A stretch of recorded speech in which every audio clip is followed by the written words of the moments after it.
മൂന്നാം മോദി സർക്കാരിന്റെ മൂന്നാം ബജറ്റ് ഇന്നാണ്. രാവിലെ 11 മണിക്കാണ് ബജറ്റ് അവതരണം. ഇപ്പോൾ ധനമന്ത്രി നിർമ്മലാ സീതാരാമൻ ധനമന്ത്രാലയത്തിലേക്ക് പുറപ്പെട്ടു കഴിഞ്ഞു. ധനമന്ത്രിയുടെ വസതിക്ക് മുന്നിൽ ചേരുന്നുണ്ട്. അവിടെ ധനമന്ത്രി നിർമ്മലാ സീതാരാമൻ കർത്തവ്യത്തിലുള്ള ഓഫീസിലേക്ക് അങ്ങോട്ടേക്ക് പോകുന്ന ദൃശ്യങ്ങളാണ് പ്രേക്ഷകർ കാണുന്നത്. വിനിത ചേരുന്നു. വിനിത, ഇനി അവിടെ പോയിട്ട് കുറച്ചുകൂടെ പണിയൊക്കെ ബാക്കിയുണ്ടാവും അല്ലേ?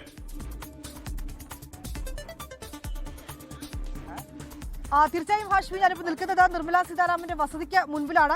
അല്പസമയം മുൻപാണ് ധനമന്ത്രി ഈ വസതിയിൽ നിന്നും പുറപ്പെട്ടത്. ഹാഷ്മി സൂചിപ്പിച്ചതുപോലെ തന്നെ കർത്തവ്യ പഥിലേക്കുള്ള ധനമന്ത്രാലയത്തിലേക്കാണ് പോയിരിക്കുന്നത്. അവിടെ എത്തി ആ ബഡ്ജറ്റ് വാങ്ങിയതിനു ശേഷം രാഷ്ട്രപതിയുമായി കൂടിക്കാഴ്ച നടത്തും. ശേഷം ബഡ്ജറ്റിന് അംഗീകാരം തേടിയതിനു ശേഷം 11 മണിയായിരിക്കും ബജറ്റ് അവതരണം ഉണ്ടാവുക.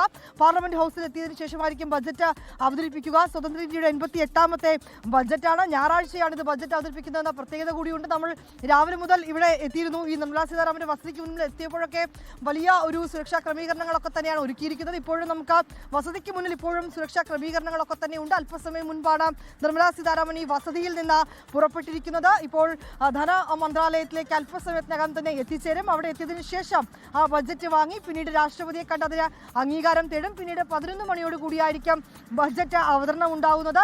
നിർമ്മലാ സീതാരാമനെ സംബന്ധിച്ചിടത്തോളം തുടർച്ചയായി അവർ അവതരിപ്പിക്കുന്ന 9ാമത്തെ ബജറ്റാണ് ഇതെന്നൊരു പ്രത്യേകത കൂടിയുണ്ട്. ഏതാണെങ്കിലും കേരളം ഉൾപ്പെടെയുള്ള സംസ്ഥാനങ്ങൾ വലിയ പ്രതീക്ഷയിൽ തന്നെയാണുള്ളത്. തെരഞ്ഞെടുപ്പെടുത്ത പശ്ചാത്തലത്തിൽ ബീഹാറിലൊക്കെ വലിയ പദ്ധതികളൊക്കെ കൊടുത്തത് നമ്മൾ കണ്ടതാണ്. അതുകൊണ്ട് തന്നെ കേരളത്തിലും തമിഴ്നാടിനും ബംഗാളിനുമൊക്കെ എന്താണ് ഈ ബജറ്റിൽ കരുതിയിരിക്കുന്നതെന്നൊക്കെ കാത്തിരുന്ന് തന്നെ കാണേണ്ടതായിട്ടുണ്ട്. ഏതാണെങ്കിലും അതിന് ഒരു അല്പം മണിക്കൂറുകൾ കൂടി കാത്തിരുന്നാൽ മതിയാകുമെന്ന് തന്നെ നമുക്ക് പറയാം. ഞാനിപ്പോൾ നിൽക്കുന്ന ഈ വസതിയിൽ നിന്ന് അല്പസമയം മുൻപാണ് നിർമ്മലാ സീതാരാമൻ ധനമന്ത്രാലയത്തിലേക്ക് യാത്ര തിരിച്ചിരിക്കുന്നത്. ഏതാണ്ട് 11 മണിയോടുകൂടി തന്നെ ബജറ്റ് അവതരണം ഉണ്ടാകും. അല്പസമയത്തിനകം ധനമന്ത്രാലയത്തിലേക്ക് ധനമന്ത്രി എത്തിച്ചേരും.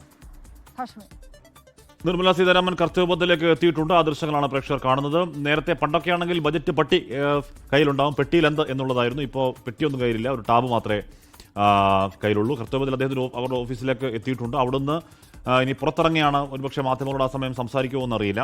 പുറത്തിറങ്ങി കയ്യിലുള്ള ടാബ് ഉയർത്തി കാണിക്കൽ, എന്താണ് നമ്മുടെ ആ മുദ്രയുള്ള ടാബൊക്കെ ഇങ്ങനെ ഉയർത്തി കാണിക്കലൊക്കെ ഉള്ളതാണ്. നേരത്തെ പെട്ടിയായിരുന്നു, പെട്ടി ഇങ്ങനെ ഉയർത്തി കാണിക്കലായിരുന്നു പതിവ്. അപ്പോൾ ആ ദൃശ്യങ്ങൾ വരുന്നത് ഇവർ ഓഫീസിൽ നിന്ന് ലോക്സഭയിലേക്ക് പോകാൻ വേണ്ടി ഇറങ്ങുമ്പോഴാണ് വരുന്നത്. ഇപ്പോൾ അവിടെ ധനമന്ത്രാലയത്തിൽ കുറേ അധികം ഉദ്യോഗസ്ഥർ അവിടെ ഉണ്ട്. 100 ഉദ്യോഗസ്ഥർ മേഖലയിലൊക്കെ പുറത്തൊന്നും പോകാതെ പണിയെടുത്തുകൊണ്ടിരിക്കുകയാണ് കഴിഞ്ഞ കുറേ ദിവസങ്ങളായി. അപ്പോൾ അവിടെ ഫൈനൽ ടച്ച്. അപ്പൊ ഈ ബജറ്റ് അവതരണത്തിലും കാലാകാലങ്ങളിലുള്ള മാറ്റം, അത് ഇപ്പൊ ഹാഷ്മി പറഞ്ഞതുപോലെ പെട്ടിയിൽ നിന്നുള്ള മാറ്റം എന്ന് പറഞ്ഞ പോലെ പല പല സാങ്കേതിക വിദ്യയിലൊക്കെ മുന്നേറുമ്പോൾ ആ മാറ്റങ്ങളും ഇതിൽ കാണാൻ കഴിയുമെന്നുള്ളതാണ്.